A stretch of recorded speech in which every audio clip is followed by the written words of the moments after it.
Olá, e na saleta de leitura de hoje trago uma sugestão sobre educação. Há alguns anos, a editora Vozes, preocupada com a atualização dos professores, lançou a coleção Na Sala de Aula, que reúne pequenos volumes, pequenos em tamanho, pequenos em espessura, cada um abordando um tópico importante do fazer docente. O que a editora Vozes pretendeu com essa coleção Na Sala de Aula foi contribuir para minorar os problemas, dar pistas de soluções, sugerir práticas, expor princípios, discutir estratégias, propor modelos, dar exemplos, enfim, uma gama de situações que poderão ajudar o professor a se manter atualizado. E o volume sobre o qual eu vou discorrer hoje é este, que é o volume 3, de Celso Antunes, que é Como Desenvolver Conteúdos Explorando as Inteligências Múltiplas. O livro abre com um caso acontecido numa aula de geografia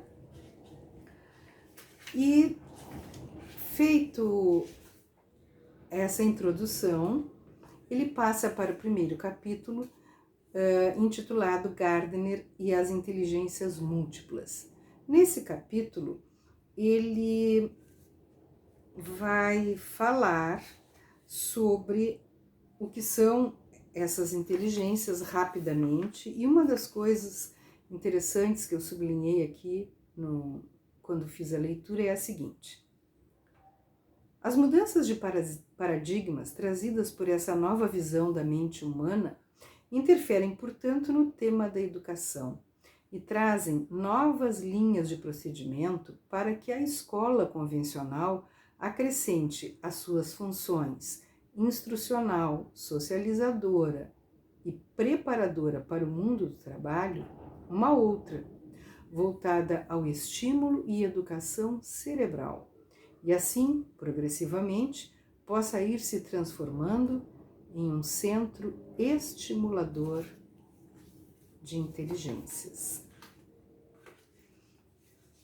Na continuação desse capítulo, ele diz um pouco adiante: esses paradigmas, ainda que não modifiquem os tradicionais conceitos usados para definir inteligência, alteram e de forma extremamente sensível a compreensão sobre como aprendemos ou não aprendemos, mas principalmente substitui a concepção de que possuímos apenas uma inteligência.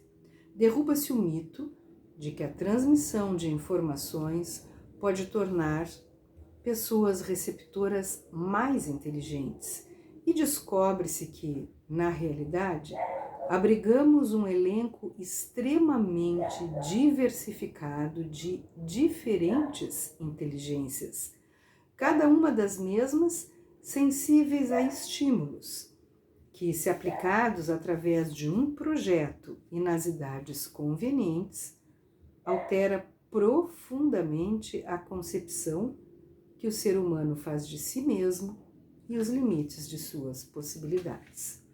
No segundo capítulo, intitulado As Inteligências Múltiplas e Suas Manifestações, ele vai apresentar as inteligências de Gardner e fazer uma rápida exposição sobre elas.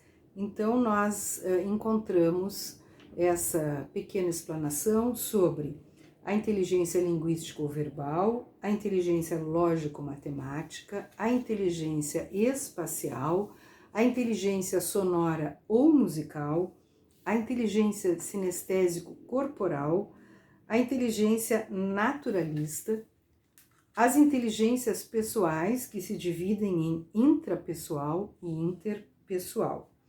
Mas ele apresenta também a chamada inteligência existencial e diz o seguinte sobre ela: essa inteligência estaria ligada à capacidade da pessoa em situar-se ao alcance da compreensão integral do cosmos, do infinito e o infinitesimal, assim como a capacidade de dispor de referências a características existenciais da condição humana, compreendendo de maneira integral o significado da existência, portanto, da vida e da morte, o destino do mundo físico e psicológico e a relação do amor por um outro, pela arte ou por uma causa.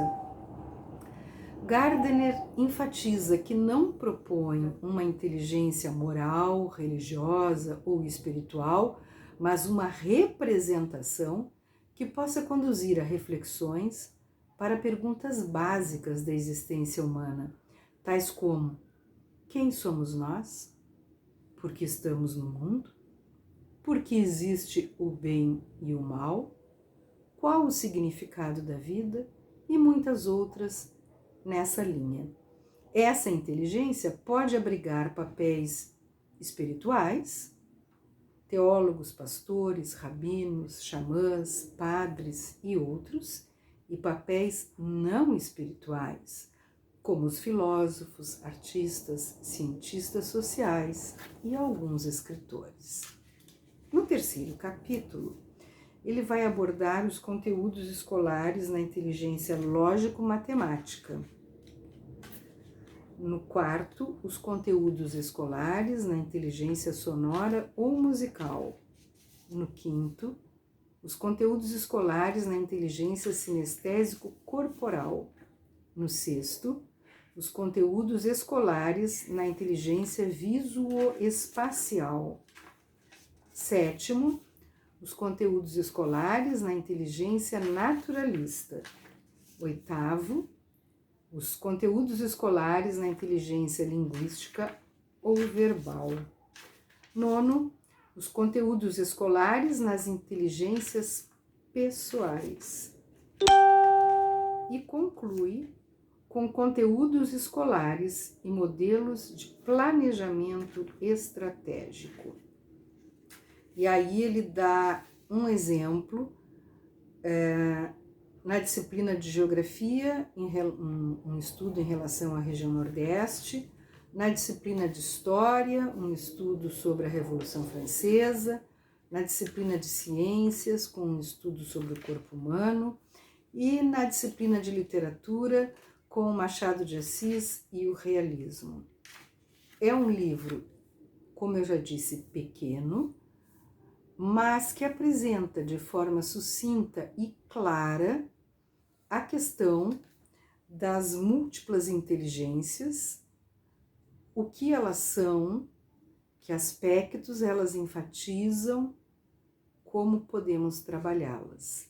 É um livro que me deu muito prazer de ler e que eu acredito, que poderá ajudar muito os educadores. Portanto, Celso Antunes, Como desenvolver conteúdos explorando as inteligências múltiplas, editora Vozes. Boa leitura e, por que não dizer, bom estudo.